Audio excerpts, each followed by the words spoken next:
what unexpected times we are living and working in. And with it, the financial reporting impacts of COVID-19 will be a key focus for you as you head into this 30 June 2020 reporting period. For many, COVID-19 will bring a heightened possibility of impairment indicators and a need to conduct impairment testing.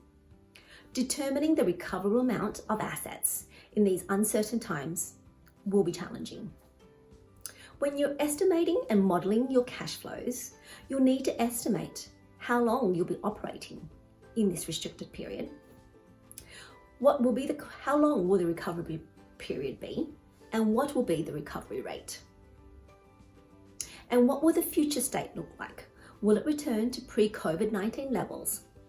Or will the ways that we have been working, living and studying under the restrictions drive and change future demand? Further, what will be the impact on discount rates as a result of all of this market and economic turbulence? And how will you disclose these key assumptions in the financial statements this 30 June? These are all really challenging considerations that we encourage you to think about sooner rather than later. Is your organisation benefiting from one of the economic stimulus programs that the government has announced? If your organisation is receiving JobKeeper, then these payments or receipts should actually be accounted for as a government grant, remembering that under the government grant standard, there is an ability to present the government grant income gross and the wages expense separately, or to net them together to show a net wages expense. Another area where COVID-19 might have an impact is on your accounting for financial instruments. Your organisation might be extending payment terms to your customers, or you might actually be negotiating, deferring payments, or amending your interest rates on the loans that you have with your financiers. If these are occurring in your organisation, then you will need to consider whether they represent modifications under the financial instrument standard and consider the related accounting. When estimating your allowance for doubtful debts, remember that the expected credit loss method is a forward-looking model of what losses will look like in the future. Therefore, your historical loss rates pre-COVID-19 are unlikely to be a good basis to estimate what your credit losses could be going forward. And what about your debt obligations and debt covenants?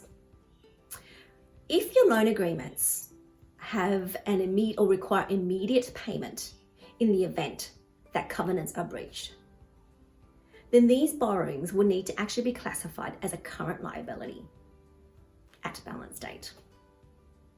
So even though your debt covenants may not be tested until the reporting date, it may be a good idea to actually forecast or estimate whether these debt covenants will be breached.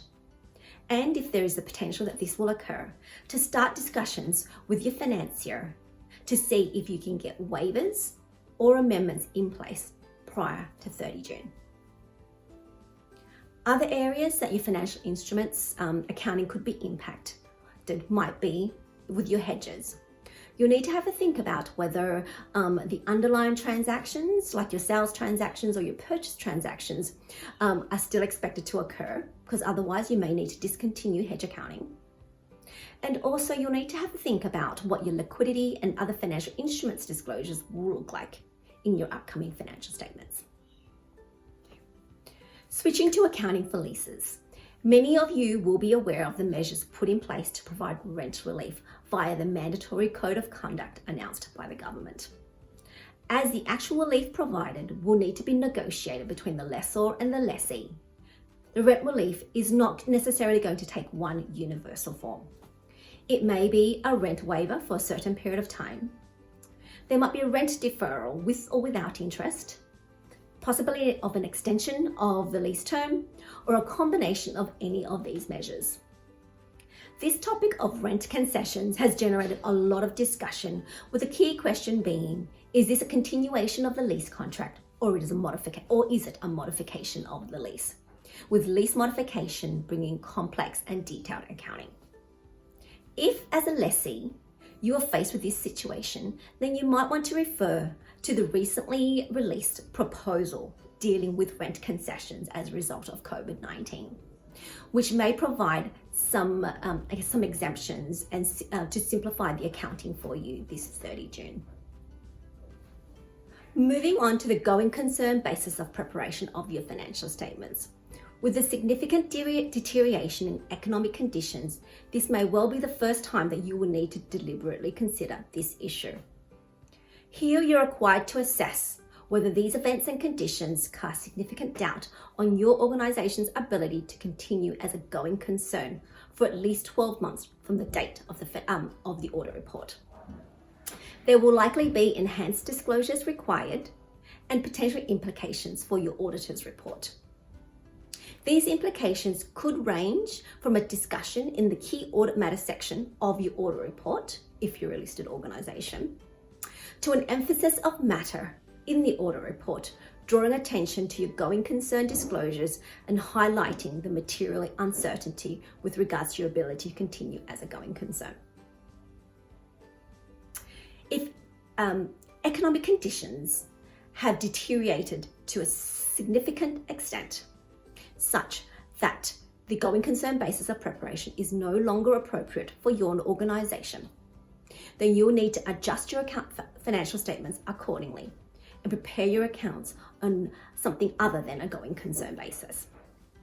Where this is the case, then your audit report will contain an emphasis of matter, drawing attention to this unusual alternate basis of preparation.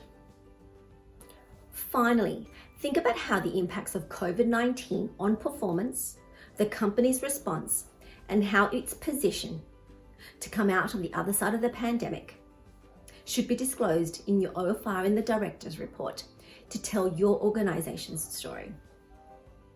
Thank you for your time today, and good luck with this reporting period end.